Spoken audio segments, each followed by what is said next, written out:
Hello, Facebook family. How are you? I'm Kim Anderson, and we continue to have this conversation. We're going to have this conversation about violence in our community until we can actually make a dent. Now, I'm going to tell you a little bit about this franchise that I'm doing real quick on Facebook Live. I really want to talk to our teens today. A lot of times we can't reach them because they don't watch the news, but we all know that they are on social media. So if you know some kids, some parents who need to be on this Facebook Live today, please tag them, invite them in, because we want to have the conversation. I'm going to talk to a lady today who's been affected by violence, and I call her a lady, but to me she looks like she's a teenager herself, and so she's someone closer to the age of teenagers who's going to talk about her experience and really how the violence that we're experiencing, it's affecting those around them and sometimes causing them to even become not just the victim, but those who are committing some of the violence. Dara Green is with Lifeline Services. Dara, thanks for coming on today. And we're not going to really talk about Lifeline a whole lot, but we're going to talk about you and your experience. Now, you grew up around violence. I want to hear your story. Yes, well, thank you so much for having me. For me, growing up, I grew up in the Maysville community primarily, and, I did know at a very young age that kids around my age that were being killed. And so, I try to tell everyone that this isn't a problem that just happened, or this isn't just something new. We've been experiencing gun violence in our communities for a very long time, even before I was born. So if we go all the way back to the 80s and 90s when crime was high, I was born in 94. And so I think for me, it's just if we don't address the root of the problem, if we don't, start really addressing the basic needs of the individuals in these communities, we will continue to see these problems. And so they're only going to get worse. And so I think that's what we are all experiencing today. Okay, now I'm going to do something a little different here because we're going to fast forward and then we're going to go back. Okay. And we talked earlier, and you were telling me it wasn't until you went off to college that you realized, hey, there's something dysfunctional about my community, even though you had lost several friends to violence, but that was like your normal. Correct. I think, as humans, it's very natural for us to adapt to our surroundings and to our current circumstances. And so it can be normalized. And I think that's what we do to kind of survive and get through the next day. We normalize our conditions no matter how bad or horrific that they are. And so if that is all that you see, if you're always experiencing violence or that's what you're always around, you could very much so succumb to those conditions. And so, it wasn't until, I got to college, and like most of my friends, we always joke about it. You don't realize that you actually come from poverty until you get to college and you realize like, oh, okay, so how I grew up is the case study that we're learning about, in college. And so I think that was a big eye opener for me. And that has always kind of been, kind of the reason why I want to come back and from even a mental health perspective, kind of let people know that there are resources available that can help you through that. Now, what was your eye-opening experience that said, okay, there's something going on here that's I've got to change myself, that you realized that you were actually suffering from trauma and from depression? So one of my good friends, my cousin Delana Powell, was killed in October of 2016, and that was my last semester of college. And so it wasn't until then that, after I had gone through college and kind of learned about therapy and heard it, and I think around that time therapy had very much so become like a buzz word. Especially amongst millennials. And so that was kind of I think that was the last person that I was super, super close to that I was like, okay, this isn't normal. This is something that should not happen. Her life should not have been taken away, but it was. And so going to get help was super important, talking to someone about that and working through those feelings and, that whole grieving process was very important. And you became an advocate yourself. You could have stayed away from Mobile. Let's talk about, give a little bit of background on what you did right after college. So right after college, I moved to DC and I got an internship with the Congressional Black Caucus. And from there, I worked on Capitol Hill in the United States Senate, and I worked, in legislation. So I was able to see, how our government worked on a federal level, which was really eye-opening and cool. And I think it was there that I learned the importance of, your local and states politics and policies, right? Because those are really, as we're seeing today, is what really matters. The government, the federal government, only has so much oversight, but the real issues and how we see the changes that we want to see are really formed and implemented at a local level. And from there, I went to work for the American Bar Association's Commission on Domestic and Sexual Violence, where I did a lot of advocacy and a lot of policy legislations, particularly with the Violence Against Women Act. So really pushing places like the state of Maryland and Virginia to really adopt, more progressive, inclusive policies that really helps women and protects women in domestic violence situations, which was very important, whether that was raising the wages of those women or advocating for better just health conditions, because we know, Black women are pose a higher risk of being dying during childbirth, and so do their children. And so that became very important. And so coming back home and meeting Chandra Brown, who is the executive director of Lifelines, we immediately connected in the work that she's been doing for over 25 years. And we really, just to see that a place like Lifelines exists was super eye-opening. And it was something that I was like, okay, I really want to be a part of this. And so, just getting out in the community and telling people about our services, the things that we offer, is so important. Okay, and see, that's why I wanted to go forward first, just to let people know what you do and what you've accomplished. And because a lot of people say that children who live in some of the areas that they call the bad areas of the city are just stuck there, and it's a cycle that keeps going on and on. But you've proven that wrong. So let's go backwards a little bit. When you were younger and you first started encountering violence and what that did to you, and we're going to talk about how that kind of put you on the path that you're on, because let's face it, a lot of children who live in poverty aren't as lucky to go to college, but you kind of had a support system. Right. And so, yes, that's so true. I tell people all the time that, my parents, they were working people, and they did the absolute best that they could. And I think that they did an amazing job. And so even more than that, I did have a village behind me. So I had aunts and uncles who were super supportive. I had, siblings who, went off to college before me, older cousins that were, going off to college, that I was able to kind of see like, oh, okay, like this is something that we all should be doing.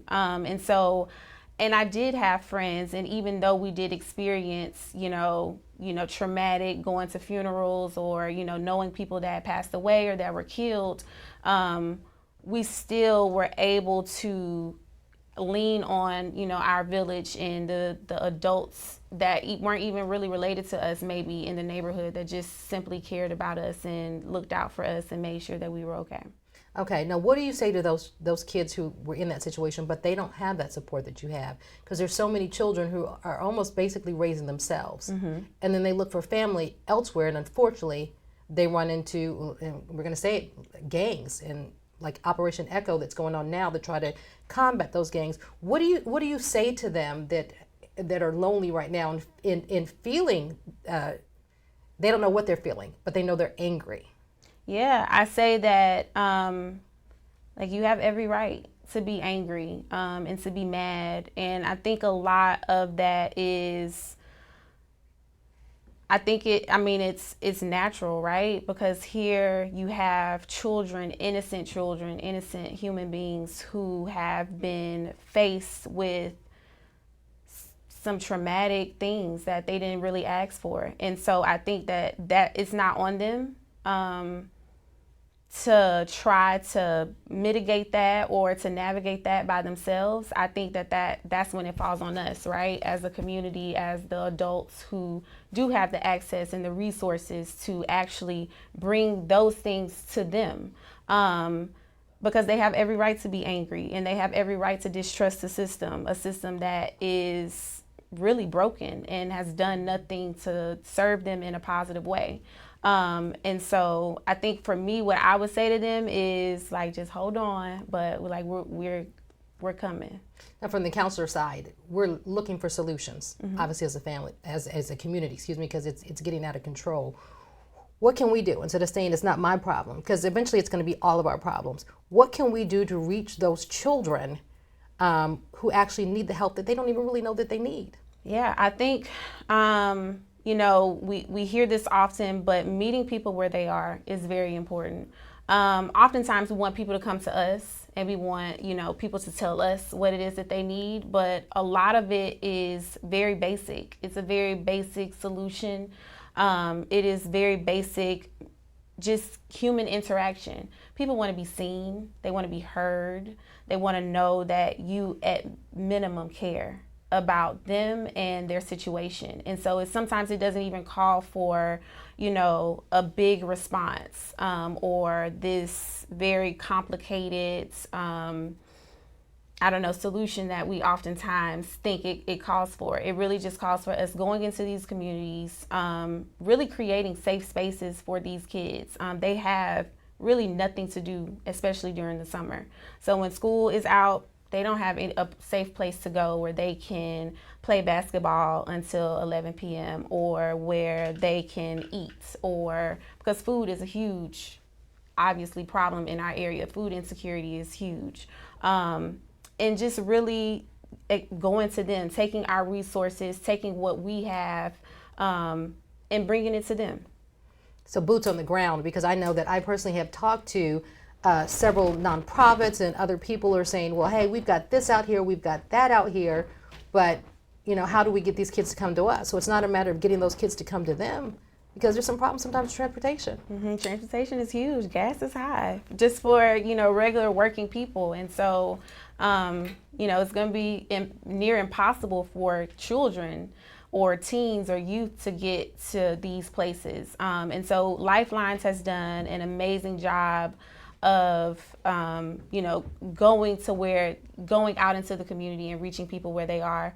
Our victim advocates are amazing at what they do and really letting people know that, like, hey, we are here, we exist, and we're here to help you. And so how can we alleviate, if we need to provide a Lyft or, Uber, how can we get you, to a counseling service or whatever it is that they need.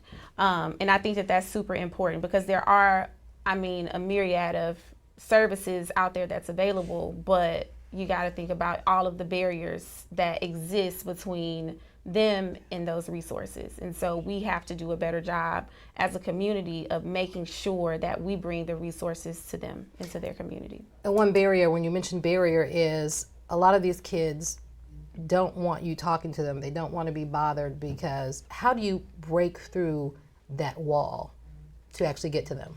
So I think it's about trust, because again, like I said, these are people who are very distrustful of the system. And so oftentimes, when even if you're coming from a place of good intent, or we sometimes we think very highly of ourselves and the things that we have accomplished, but those kids really don't care about that, right? The people that are in the most need they could care less about what I've done in DC or where I graduated from, because they are experiencing such high levels of trauma that they could care less. And so I think it's really about, again, basic human need. It's about relationships and building those relationships. And this isn't something that you can do in a day, right? It's not, you don't build a great friendship or a great relationship in a matter of weeks. That takes time. And so really being committed and dedicated to really just committed to building a relationship so that you can build that trust, so that they can open up and talk to you. And eventually they will, because what they're trying to do is they're trying to get a feel for if you're genuine or not. Are you gonna keep your word, keep your end of the bargain, or whatever it is that you're promising? Because they're used to being left alone. They're used to being left to figure things out on their own. And so quite naturally, they would be very, they would question, who you are and what do you want from me and why are you here? And so rightfully so, because they've been through a lot. And we have to put ourselves in their situation, because you think about as we were kids, even though it may be a little longer for some of us than you, but seriously, how would you feel if you did not have that support? How would you feel if you had no one that you could trust?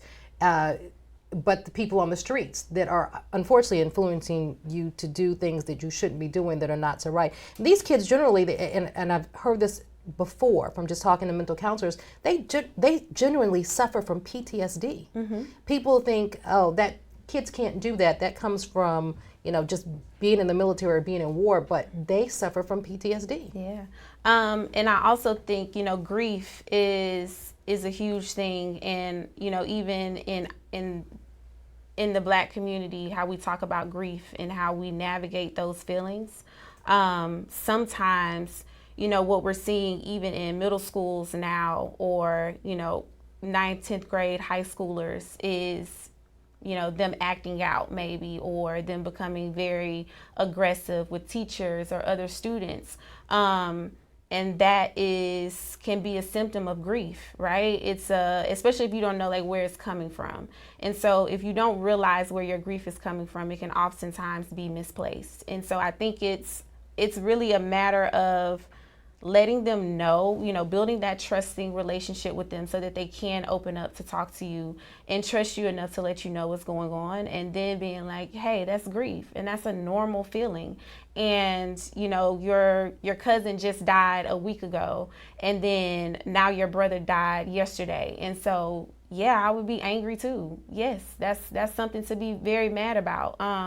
Those aren't misplaced feelings. And I think we oftentimes forget that. We look at children like they're children, or they don't really have the same feelings or go through the same emotions that we do, but they're just tiny humans that really don't even have the words to articulate what it is that they're feeling. And so we have to be the ones to navigate them through that and telling them that, these things are normal, but what you're going through, your circumstances are not.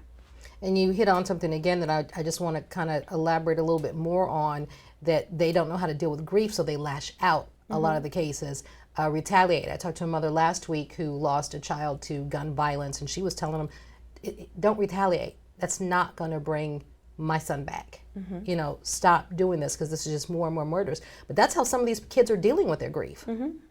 So we have to would you suggest, when you talk about even lashing out at teachers or other students, do you think grief counselors need to be in schools? Or more counselors to kind of talk to these kids? Yes, I do think there needs to be most definitely a push for licensed therapists in the schools, and not just licensed therapists who are just in the schools just to be in the schools, to just get their hours, but licensed therapists who genuinely care and who can understand what these children are going through and what they're experiencing. I think that that's very, very important. And offering grief counseling, again, because if you don't know what it is, it's very hard to articulate or to say, hey, this is what I'm experiencing, on top of all of the other trauma and, crisis situations that you're going through as a child, right? A lot of these kids, on top of grief, are hungry. They're, barely eating, or if they're eating, it's not, a good meal. And so all of those things really play a factor, or they don't have stable housing, right? And so you take all of those things when we talk about not addressing basic needs. If you take all of that and you put a child in those circumstances, and I mean, it's almost like, what do you expect to happen, right? They're experiencing a lot. And their minds don't know how to deal with it. No. So what are some other solutions you think that maybe we can look at doing to try to reach these children where they are? We talked about actually going into their community, possibly putting licensed therapists into the school system to try to work with these kids. And what about maybe even peer counseling? Yeah, I think all of those things are very, very amazing things that we have to do. But it always for me comes back to addressing basic needs.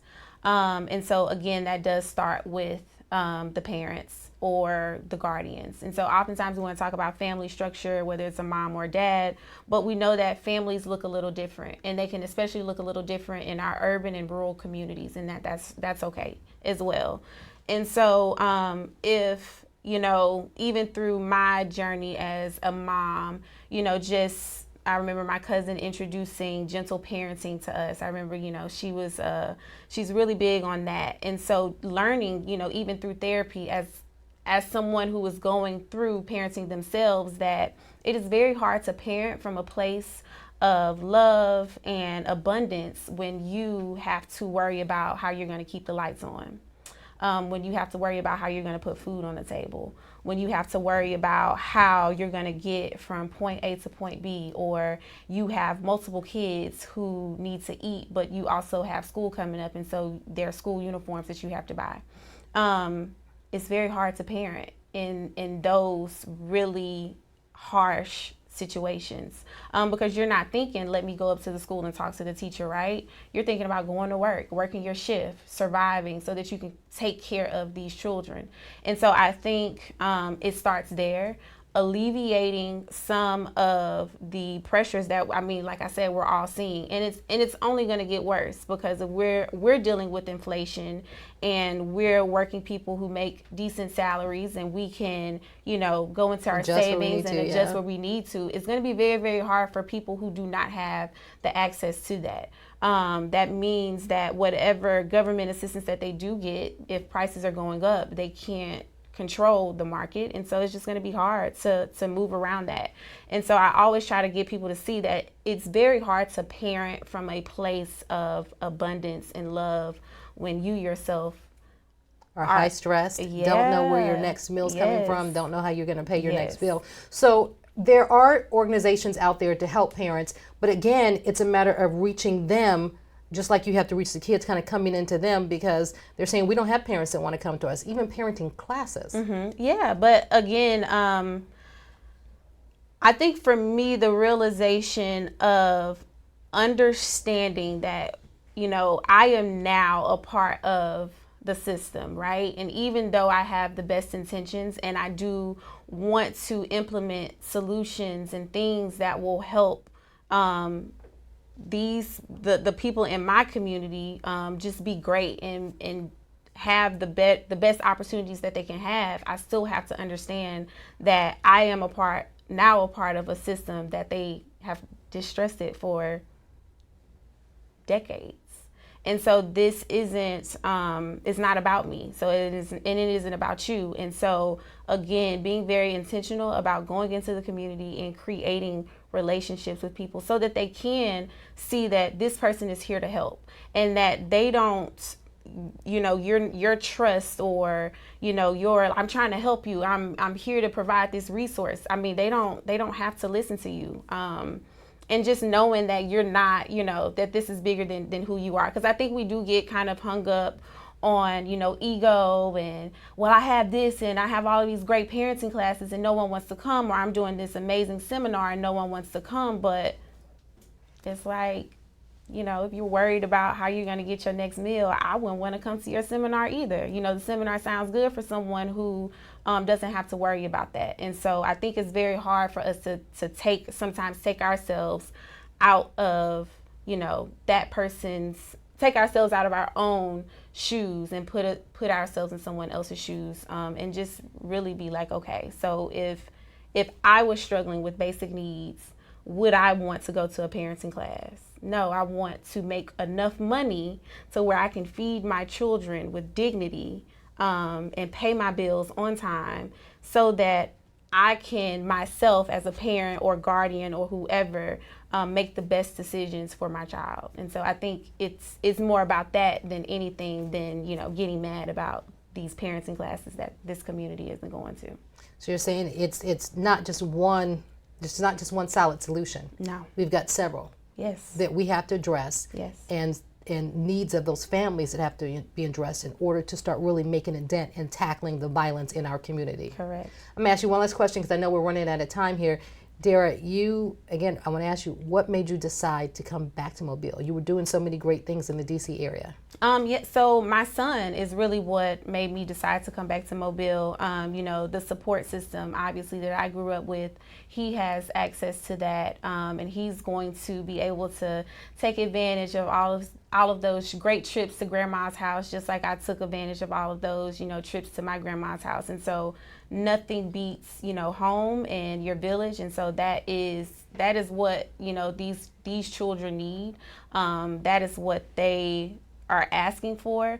And that doesn't always mean that it's always going to, come or we're going to be able to serve it to them on a silver platter.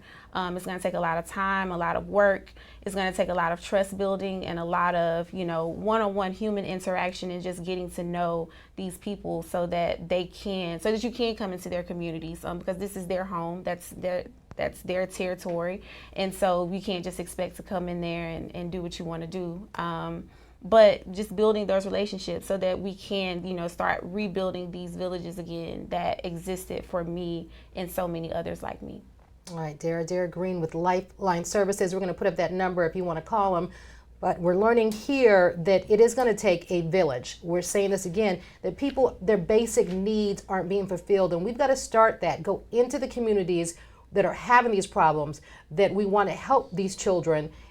We can't sit there and wait for them to come to us. We can't keep holding meetings and waiting for these kids to come to us and waiting for their parents to come to us. We have to actually go out there and we have to actually walk that walk instead of just talking that talk. So again, this is going to be on Facebook for forever. It's also go to our website if you know some people who need to listen and hear Dara's story and what her advice is to different organizations as well.